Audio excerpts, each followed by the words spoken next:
Cell cell adhesion दो sales के बीच में एक ऐसे संबंध को बताने की कोशिश करता है जिसमें दोनों सेल एक दूसरे से कुछ बातें करते हैं, दोस्ती होगी कि नहीं होगी। जैसे जब भी सेल सेल एडहेशन का टॉपिक आता है, इसके नाम से ही समझ में आ जाता है यहाँ सेल के बीच में दोस्ती होनी चाहिए। देखो, जो मल्टी सेलुलर ऑर्गेनिज्म है उसमें ये एक सेल है, ठीक है, और ये दूसरा एक सेल है, और दोनों सेल के बीच में फ्रेंडशिप होगा कि दोनों सेल के बीच में दुश्मनी होगी, यह डिपेंड करता है इसके बाहर में जो प्लाज्मा मेम्ब्रेन है उस पर किस तरह की सूचनाएं हैं। कोई अगर चेहरा लाल करके हमसे मिल रहा है तो हम तो समझेंगे भाई गुस्से में है, कोई मुस्कुरा के मिल रहा है तो हम समझेंगे दोस्ती में है। उसी प्रकार से सेल के साथ भी होता है कि दो सेल आपस में कुछ बातें करते हैं, कुछ कम्युनिकेशन करते हैं। ये जो कम्युनिकेशन का तरीका है ये केमिकल है, मतलब केमिकल कम्युनिकेशन एक दूसरे के साथ करते हैं। और इस केमिकल कम्युनिकेशन का नतीजा होता है कि दोनों तय करते हैं कि दोस्त रहेंगे, दुश्मन रहेंगे, या फिर न्यूट्रल रहेंगे, मिलकर काम करेंगे या फिर अकेले अकेले काम करेंगे, या एक दूसरे के खिलाफ काम करेंगे। तो सेल सेल एडहेशन का टॉपिक का जो लिटरल मीनिंग होता है वो इस डायग्राम से मतलब निरूपित होता है, ठीक है। तो जो communication, cell cell communication, cell cell communication, ये कम्युनिकेशन ऑर्गन वाइज होता है, ऑर्गन वाइज, या फिर टिश्यू वाइज होता है। ऑर्गन के बीच, टिश्यूज के बीच की बातें हैं, और ये सभी मिलकर एक साथ कुछ यूनिक वर्क करते हैं। तो जो चिपकने के लिए मॉलिक्यूल्स होते हैं उनको हम लोग बोलते हैं एडहेशन मॉलिक्यूल। इसलिए कहते हैं कि वाइड रेंज ऑफ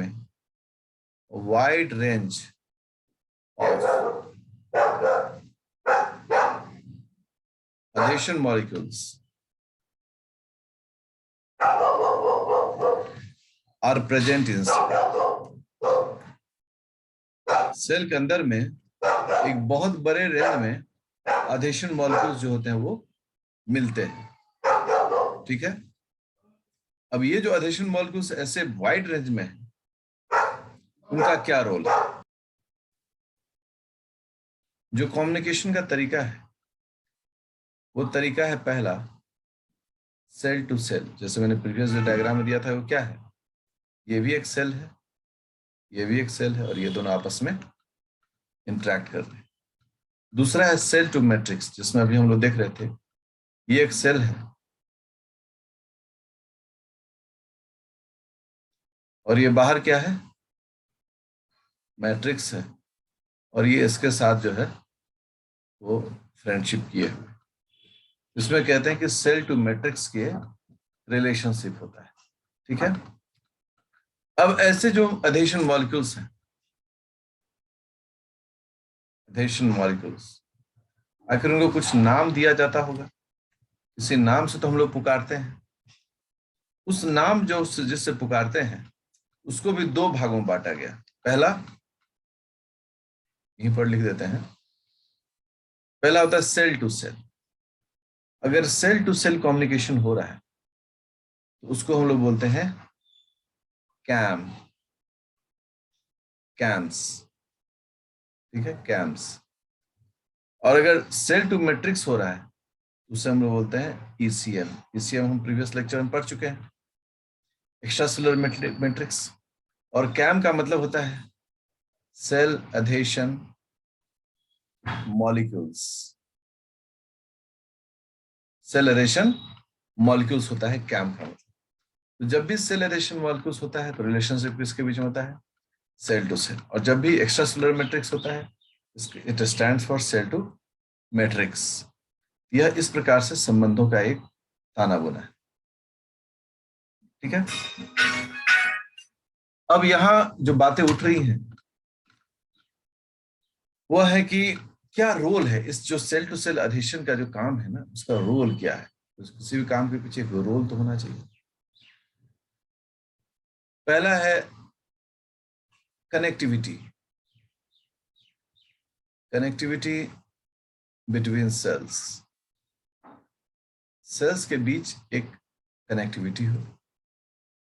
और दूसरा कम्युनिकेशन, कम्युनिकेशन बिटवीन सेल्स। आप ऐसे समझें, सेल के बीच में एक संबंध हो और कम्युनिकेशन हो। मतलब कनेक्टिविटी मतलब क्या हो कि एक सेल के पास मोबाइल हो तो दूसरे सेल के पास भी क्या हो? मोबाइल हो। तो ये हो गया कि हाँ भाई दोनों के पास कम्युनिकेशन है।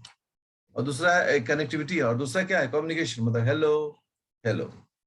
ठीक है, अब यह एक सेल है, ठीक है ना, और इस सेल के पास मोबाइल है और मोबाइल को पकड़े हुए है, ठीक है ना, और मोबाइल को पकड़ के ये कुछ बोल रहा है। इसका मतलब होता है कि मोबाइल है, इसका तो कनेक्टिविटी भी है नेटवर्क का, और बोल रहा है इसका मतलब है कि कम्युनिकेशन भी है। और यही जब चीज ट्रांसपोर्ट होकर दूसरे सेल तक पहुंचता है, और दूसरे सेल के पास भी क्या होता है? मोबाइल होता है। तो मोबाइल मतलब जो देखिए तो वो भी कुछ बोल रहा होता है। ओके, तो कम्युनिकेशन टू वे हो जाता है। सो सेल के बीच में कनेक्टिविटी हो नेटवर्क की, और कम्युनिकेशन हो वर्ड्स का। इस तरीके से ये संबंध होता है। अब इसका रोल जो है, उसका रोल का इफेक्ट क्या होता है?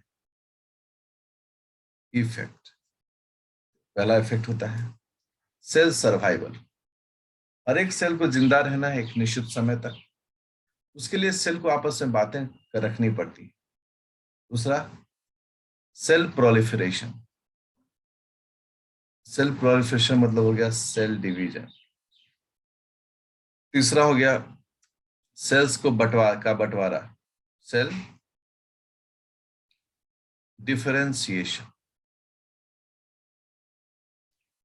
Cell differentiation. चौथा सेल का चलना, सेल माइग्रेशन। ये सब काम है सेल सर्वाइवल। सेल सर्वाइवल में क्या है कि दो सेल हैं, अगल बगल में दोनों के संबंध। अगर ये मरा, ये भी मर जाएगा, क्योंकि ये एक दूसरे के साथ कुछ इस तरह का कम्युनिकेशन रखा हुआ है। सेल प्रोलिफरेशन मतलब क्या हो गया? एक सेल से दो सेल बनेगा, ये हो गया सेल प्रोलिफरेशन। सेल डिफरेंशिएशन मतलब क्या हो गया? एक सेल है ए, इससे डिफरेंशिएट होकर बी और सी हो गया, अलग अलग सेल हो गया। और सेल माइग्रेशन मतलब हो गया एक सेल जब एक जगह को छोड़ के दूसरी जगह जाता है, that is called cell migration.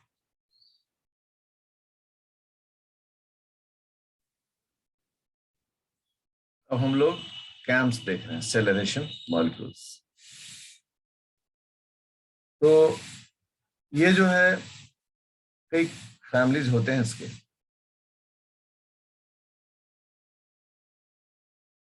Families of camps. सबसे पहला फैमिली होता है कैथरीन्स। ये कैथरीन्स पहला फैमिली है। दूसरा फैमिली है इंटीग्रीन्स, जस्ट पिछले लेक्चर में हम लोग पढ़ चुके हैं इसको। तीसरा फैमिली होता है इम्यूनोग्लोबुलिन्स, इम्यूनोग्लोबुलिन्स,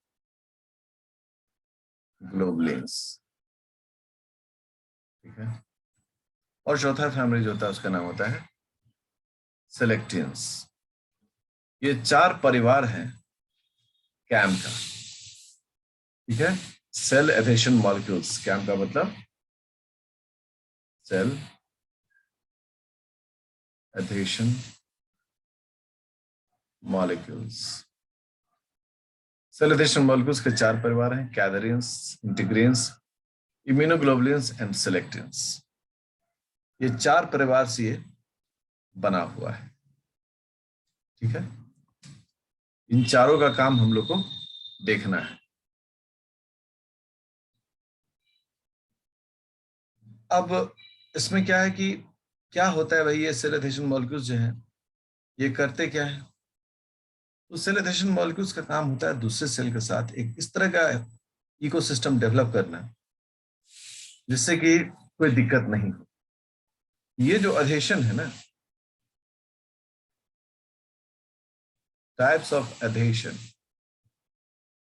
अगर अधेशन का टाइप देखोगे तो 2 प्रकार, एक होमोटाइपिक अधेशन, एक समान होमोटाइपिक अधेशन,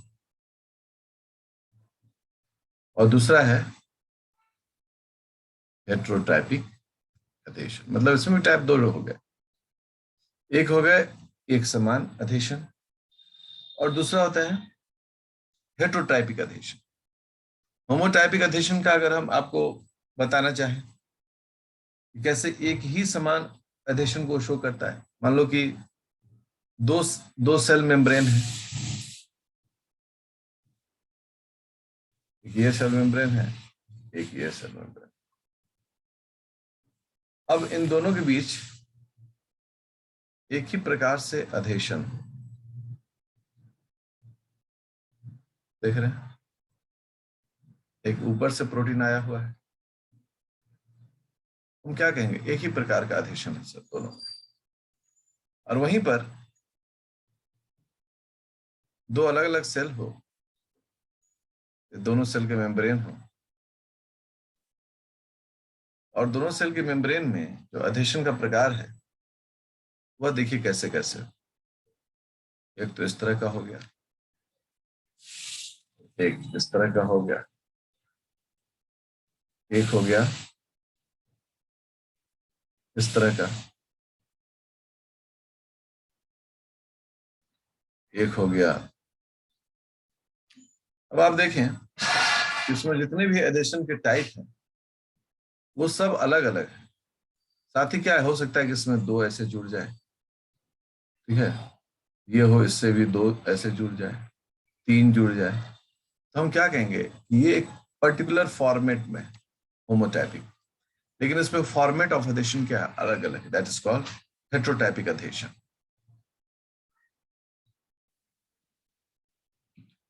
ये जो 2 प्रकार के मॉलिक्यूलर इंटरेक्शंस देखे जाते हैं, इसमें पहला है जिसे हम लोग कहते हैं कि इसमें कैम मोनोमर्स जो है वो एक प्रकार के ही कैम मोनोमर्स से बाइंड करते हैं।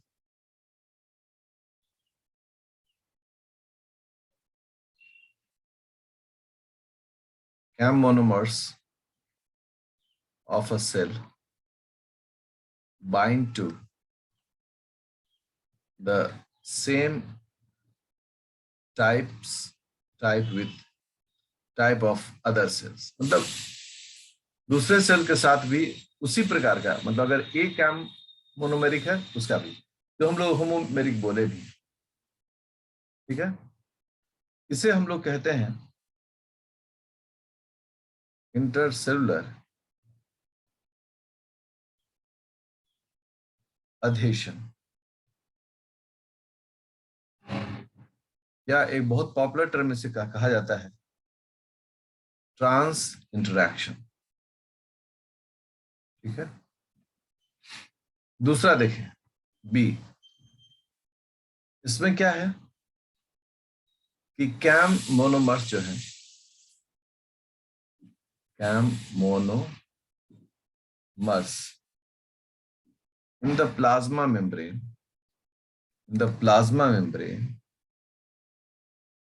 make cluster, गुच्छा बनाते हैं, क्लस्टर विथ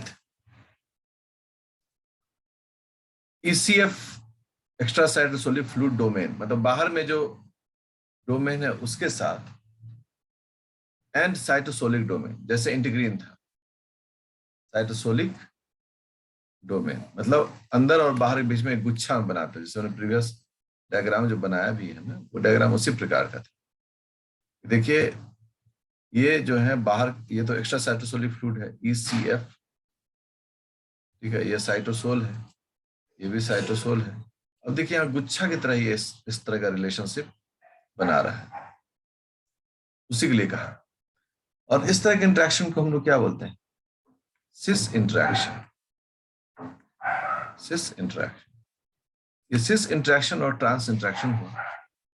नेक्स्ट क्लास में हम लोग देखने जा रहे हैं ढेर सारे प्रोटीन्स, सिलेक्टिन्स कैसे होते हैं, सिलेक्टिन्स के कितने टाइप्स होते हैं, पार्सिलैन क्या होता है, कैथरीन्स क्या होता है, बहुत महत्वपूर्ण प्रोटीन्स के नाम, और इससे क्वेश्चंस हर बार आते ही आते हैं।